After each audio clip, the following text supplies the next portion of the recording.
Hello, I'm Sebastian. Welcome to Nine Nar Trees podcast. Today, I will summarize and review the book, Virtue Hoarders. The Case Against the Professional Managerial Class by Catherine Liu is a provocative political and cultural critique of the educated elite often described as the professional managerial class.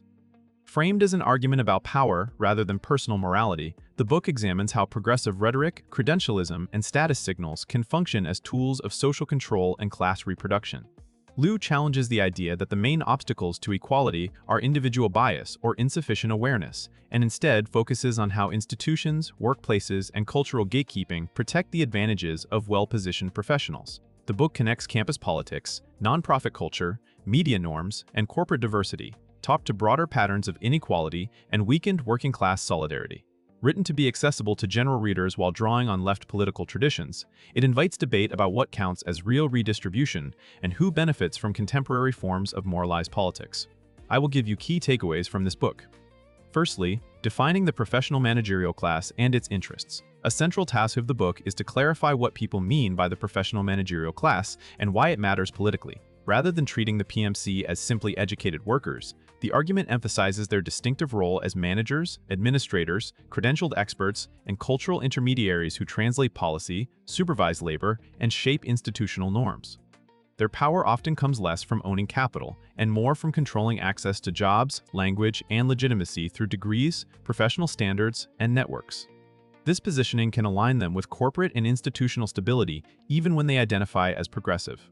The book explores how career incentives encourage risk avoidance and reputational management, rewarding those who demonstrate the right attitudes and punish those who disrupt organizational harmony. In this view, the PMC becomes a class with coherent interests in maintaining scarcity around elite education and professional status. By describing how these interests show up in workplaces, public discourse, and policy preferences, the book sets up its broader claim that moral language and cultural fluency can conceal material self-protection. Secondly, virtue as status, moral signaling, and class reproduction. The title concept of virtue hoarding refers to the way moral language can become a scarce resource that signals belonging to a refined social group. The book argues that what looks like ethical commitment can also operate as a badge of cultural capital, separating the enlightened from the supposedly backward. This dynamic appears in how people frame everyday consumption, lifestyle choices, reading habits, and political expressions as proof of worthiness. When virtue becomes a competitive asset, it can be accumulated and displayed, with those already advantaged best positioned to learn the right vocabulary and adopt approved tastes. The book connects this to class reproduction by showing how families and institutions teach young professionals the codes of respectable speech and the anxieties of social falling. The result is a politics that often focuses on interpersonal correction and symbolic performances rather than redistribution. It can also lead to punitive environments where missteps are treated as moral failures rather than opportunities for persuasion or coalition building. The critique is not that ethics are unimportant, but that virtue talk can substitute for structural change while reinforcing hierarchy. Thirdly, identity management versus material politics. Another major theme is the tension between politics organized around recognition and politics organized around material interests. The book argues that elite institutions increasingly root conflict into identity management practices that are legible to professional norms, such as trainings, statements, and human resources frameworks. These approaches can produce real improvements in workplace treatment, yet the critique is that they frequently leave economic power untouched. When moral attention concentrates on language, representation, and individual attitudes, it can sideline issues like wages, housing costs, healthcare, and labor power. The book suggests that this shift benefits institutions because it offers controllable reforms that do not challenge budget priorities or ownership structures. It also benefits career-minded professionals who can specialize in administering these programs. The argument highlights how an emphasis on symbolic inclusion may coexist with austerity, privatization, and rising inequality. By tracing how moralized discourse becomes the preferred currency of legitimacy, the book presses readers to ask which political demands actually redistribute resources and which mainly redistribute recognition. The broader implication is that building durable solidarity requires centering shared material needs while resisting elite incentives to fragment collective action. Fourthly, institutions that reward compliance, universities, nonprofits, and media. The book pays attention to institutions where the PMC culture is produced and reinforced, particularly universities, nonprofits, and media ecosystems. Universities act as credential factories and ideological sorting mechanisms, teaching students both specialized knowledge and the social norms of professional life.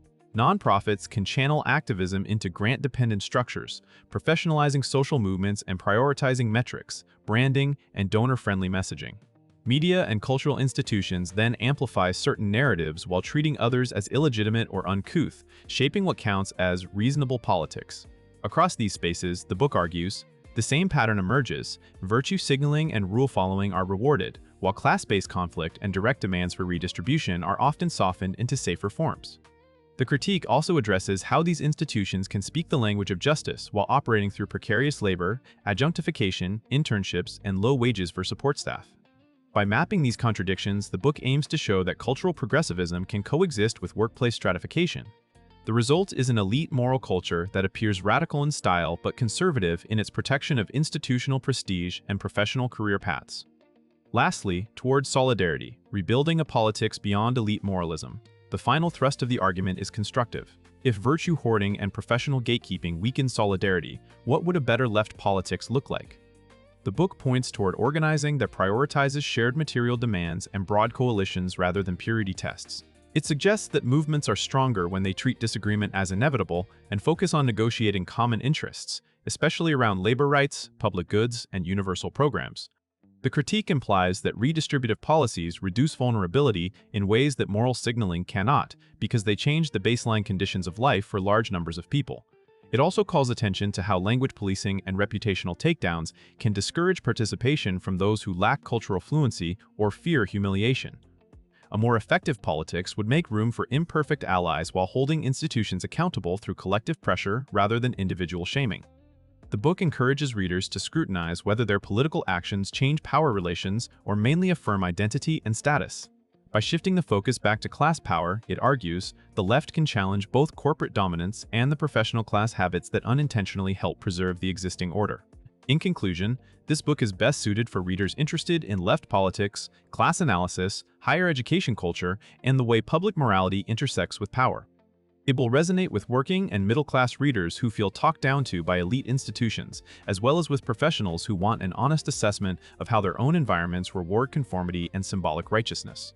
The practical benefit is a sharpened ability to distinguish between changes that improve reputations and changes that improve reputations and changes that improve lives, especially around wages, public services, and labor strength.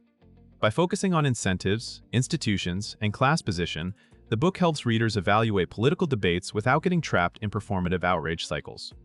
Compared with similar critiques of contemporary liberal culture, Virtue Hoarders stands out for its insistence that the central issue is not personal hypocrisy, but structural class interest and institutional self-preservation. It pushes beyond culture warframing by connecting moral discourse to credential systems and professional gatekeeping, making its argument useful for anyone trying to build broader coalitions. If you want a challenging conversation-starting critique that reorients attention toward redistribution and solidarity, this book offers a compact but forceful case worth buying. If you would like to support Catherine Liu, you can buy the book through the Amazon link I've provided in the podcast description. After reading the book, please let me know what you think and share your thoughts. See you around.